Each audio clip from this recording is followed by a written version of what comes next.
Jason. Back-to-back practices now. We saw you represent Kobe on his birthday. We saw you wear a Flyers jersey.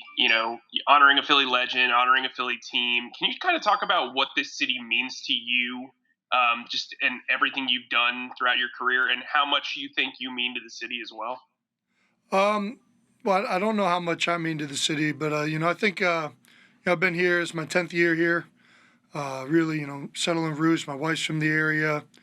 Um, you know, it's it's my home now for sure. Has been for a while now. Um, and I like to, you know, obviously I've supported the Flyers before. I know a number of those guys on that team, so that was kind of the reason for wearing that jersey. And then Kobe, actually Jason Peters was the one who reminded me today was his birthday in the locker room, and I just happened to have that jersey sitting up there in my locker that had been there for a while. So figure, what, why not do this again? And that'll probably be it. That'll probably be the end of the jersey stuff. But I like to be supportive of not just Philly teams, but friends of mine that have been supportive of us before. And obviously, this city's home to me now, and I've been here for a number of years, and to be able to settle myself down here has been a tremendous blessing. And it's yeah, just having fun with it. We'll go Les and then Bo. Hey, Jason. Thanks much. It's looked like the last few practices, at least, that the defense has had kind of the upper hand on you guys. I know today you had Andre leaving early, and then Elaine didn't practice. But how do you think things are going with the offensive line? Is it tougher to get the offense synced up than it is the defense in a situation like you're in right now? Yeah, potentially. I mean, I really, in the scrimmage, outside of the 2-minute drill, I actually thought the O-line played pretty well. But obviously it was a horrendous 2-minute drill. We gave up 3 sacks and 4 plays, which, probably worst 2-minute drill I've ever been a part of. So that's unacceptable. And today I'll have to go back and watch the film. I don't really know what was going on there. So I'll be able to comment more on that after we get back and watch the film. You kind of touched on it a little bit. Obviously, you don't make excuses, but it's a little bit harder to tune up 5 guys working together, tune up a whole offense. If one player screws up on offense, it's an unsuccessful play. If one player makes a play on defense, that's a great rep. So I think, it's offense is much more of a consistency position in general. No matter which one you're playing. And this is pretty much par for the course in terms of training camp. You're going to have days where the defense gets you. You're going to have periods where the defense gets you. You're going to get them. We're just trying to get better each and every day, trying to iron out these mistakes. I know we got some guys down and up, but that's the way the season's going to be. We're going to have to be able to play with whoever's available on game day, especially this year. With this virus and everything, I think everybody's ready. Everybody's got to be ready to go each and every week, and we got to be comfortable no matter who we're playing against. Thank you. We'll go Bo and then Dave Zangaro. Hey, Jason. I was wondering if you could just tell us a little bit about what Howard Mudd meant to you. Oh man, that's Howard. I really don't want to do this on camera, I guess, but yeah, I mean, Howard, he's the one who really gave me a shot in the NFL. There weren't too many teams coming out of college that really believed in me. I got I think I had 3 pre-draft visits to teams. He was a guy who really, gave me a shot at playing in the NFL. Not just wanted to mold you as a player, but wanted to mold you as a person. He was constantly trying to talk to you, or constantly trying to evaluate you, not just as a player, but psychologically, and figure out what you were about. And that was everybody. That wasn't just me. That was across the board. And tremendous accountability. It was, Yeah. Thank you. Yeah, that's about all I got. I feel terrible for Shirley and the family.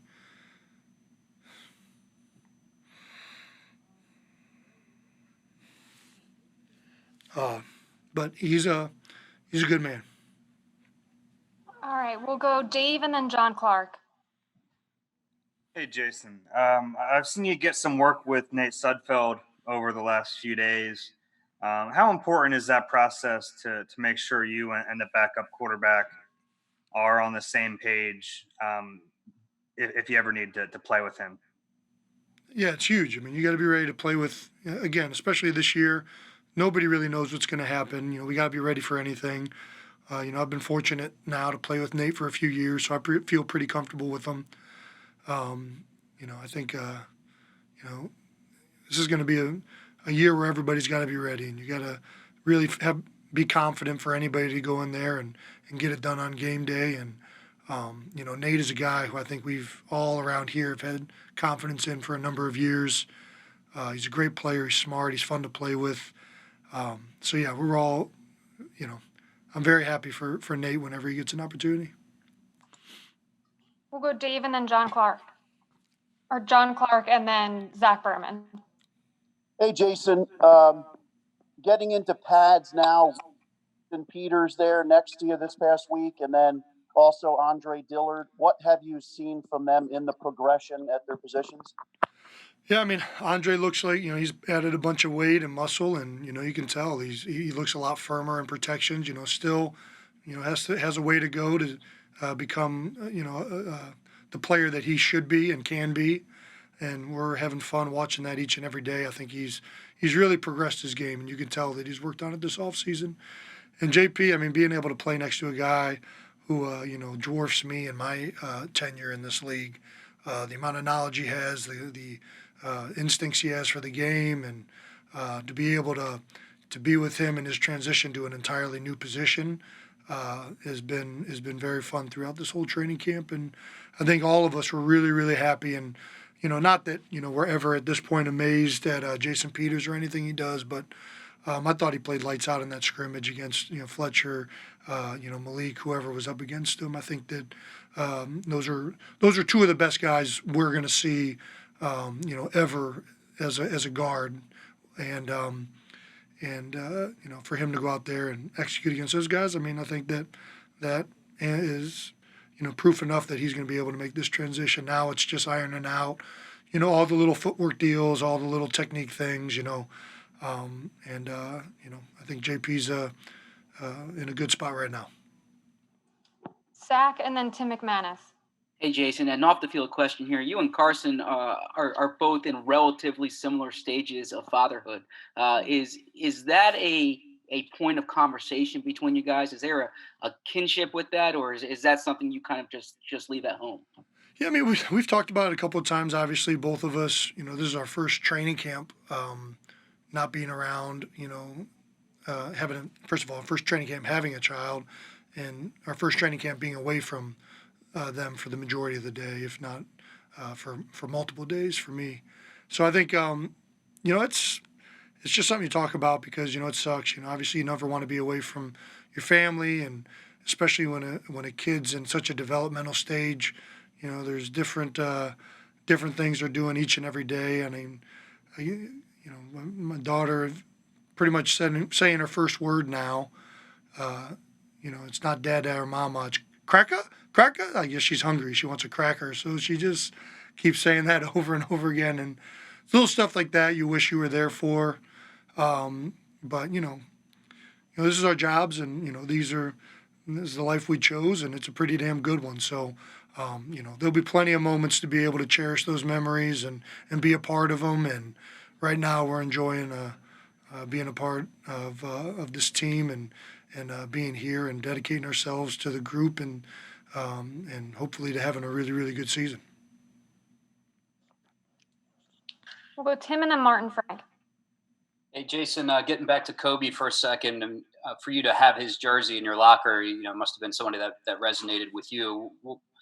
Just what did, Kobe mean to you?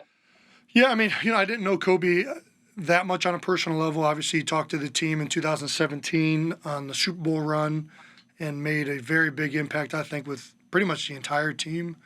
Then I was able to see him another time at an ESPN event and reiterate to him, how much I thought that meant to our team.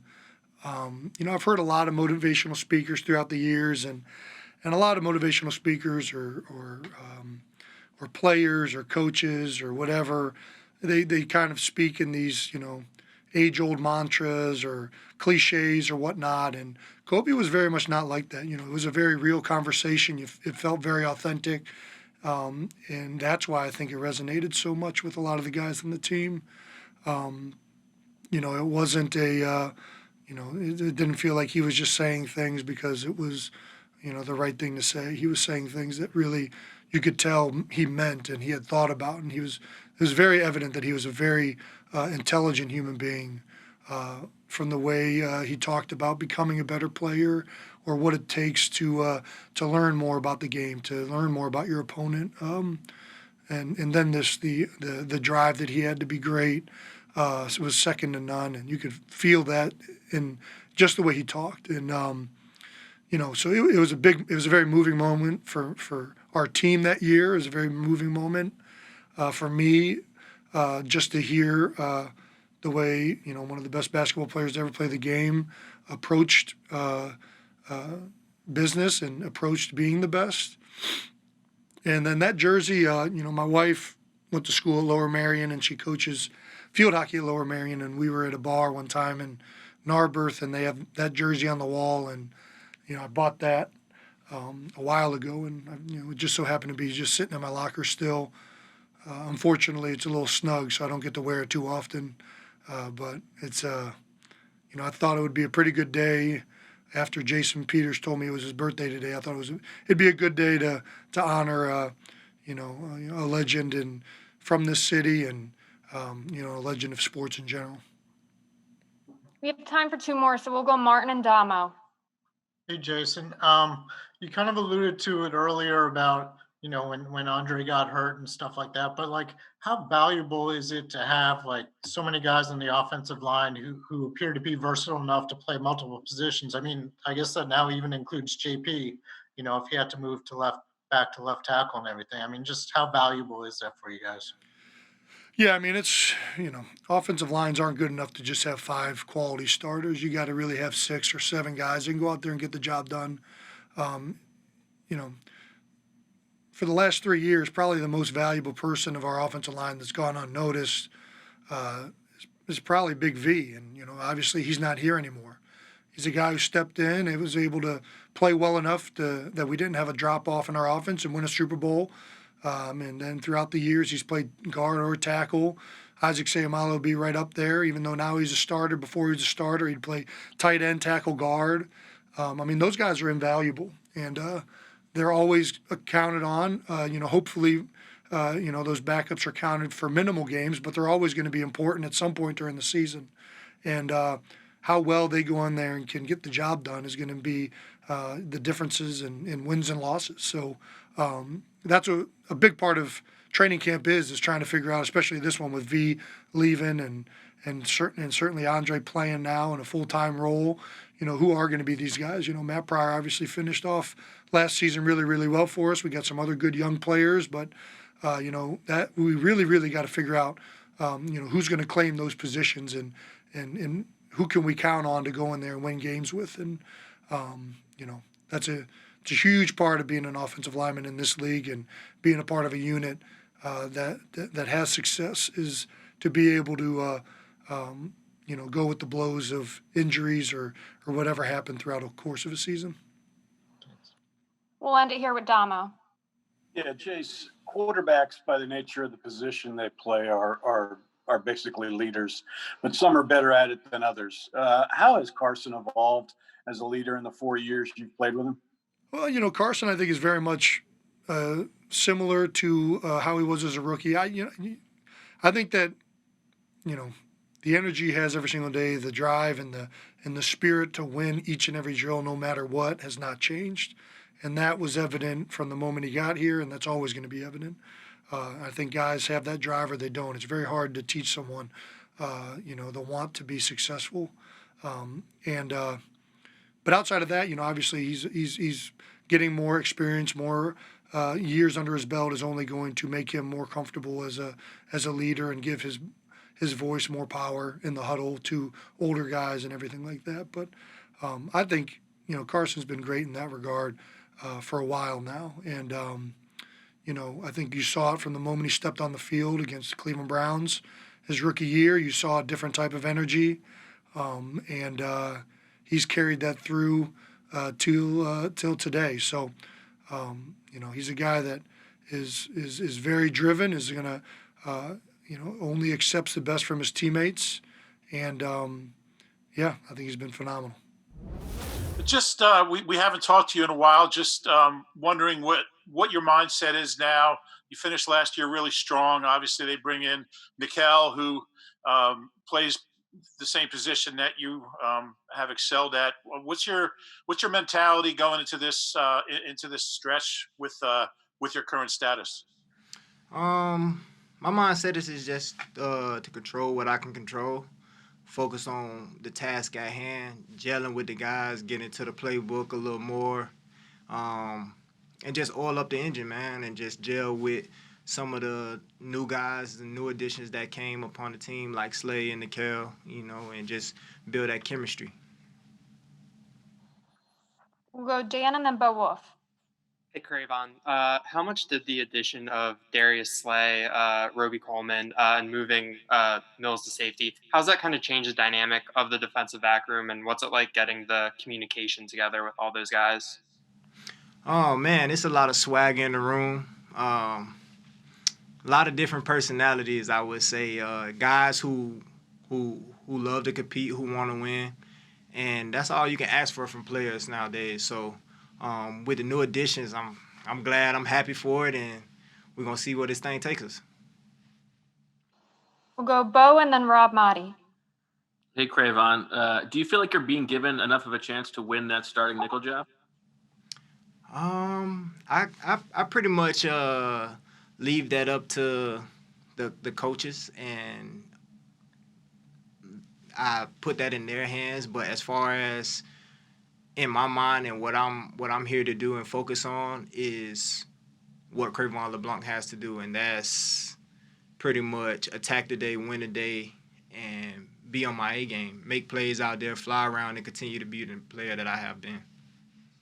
Quickly, also, if you don't mind, I saw a bunch of new handshakes today with the DBs. Who led the way with those? Oh, we always had handshakes. Me and Rod had a couple last year. Me and Jay had a couple last year.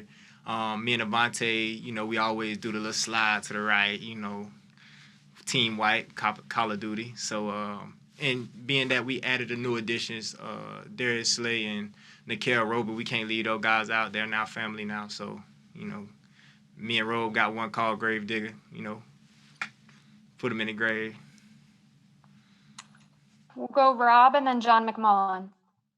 Hey, Cre'Von, with Malcolm leaving and some new faces in the DB room, how do you see the leadership roles evolving and changing, and what do you do to take on some of that yourself?